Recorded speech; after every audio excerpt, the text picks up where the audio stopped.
Senator, it's always a pleasure to see you. I thank you very much for your time. And there's so much to talk about, so much going on as of right now. I know that you voted against a budget blueprint adopted by the House today, last week, right, in the Senate.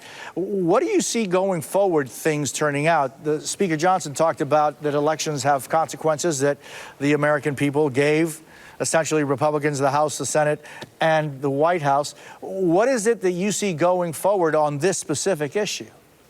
Well, good to be back with you, Jose. And for everybody watching, let's just be absolutely clear what's going on here.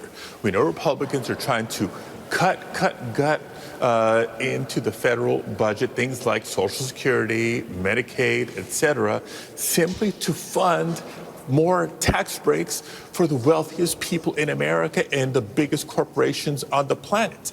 Their only argument is, Senate Republicans want to make deep cuts. House Republicans want to make even deeper cuts. So the real question is, what does that mean for working families in California and across the country? You think the folk that have been paying into Social Security their entire careers and have reached retirement should be able to count on that. Republicans want to strip that security away. So many people who rely on programs like Medicaid for health care, all of a sudden that is going to be put in jeopardy. This is in addition, by the way, to the staffing freezes and the layoffs and the funding freezes and the clawbacks of infrastructure projects across the country, the closure of not just IRS offices, but Social Security offices, SBA offices around the country. Republicans are making it hard for Americans to try to live their American dream right now. And so the Speaker twice, as a matter of fact, in the 15 minutes or so he spoke, said today that they would not be touching Medicare, Medicaid, or Social Security. But clearly there has to be some look into if the Republicans follow through on what they say they must do, right? They have to look into Medicare, Medicaid, and Social Security. Where's that balance, Senator? Exactly. The numbers have to add up somehow. So you look at the amount of tax breaks they want to give, it's got to come from somewhere. And these are obviously pots that will have to be, they're going to have to put at the table to achieve the tax breaks that they want. They're denying it right now because the language is not in this budget resolution. But make sure we're all watching and paying close attention when the actual budget bill comes back. Where are they getting the money? They're getting it out of the pockets of working families across the country. Hey, Senator, I know that also the House today also approved the SAVE Act, a bill requiring proof of citizenship for voter registrations. The president signed a similar executive order last month. That executive order has been challenged legally, but this is a bill now that has been passed by the House. It's going to go now to the Senate. How do you feel on that? Yeah. There's that saying, when this is a solution in search of a problem, this is a classic example of the SAVE Act. What Republicans are doing is, once again, demonizing immigrants for the sake of making it harder for eligible citizens to register to vote and to cast their ballots in elections. It's voter suppression in disguise, not so much of a disguise. Now, here's the truth.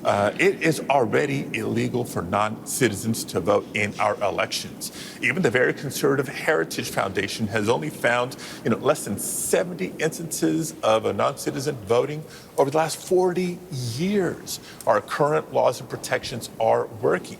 What would the SAVE Act do? It would make it harder for members of the military, for example, when they're deployed to a different base and maybe have to re-register, and it's not so easy, from not maybe being able to vote in the next election. Or a woman who's married and changed her last name, and all of a sudden her ID doesn't match her birth certificate. This is voter suppression, and it's unnecessary. The last big piece of hypocrisy here, Jose, is when Democrats have proposals on how we strengthen our democracy and voting rights, the Republicans are so quick to say, no, states run elections. The federal government should not dictate how states do it.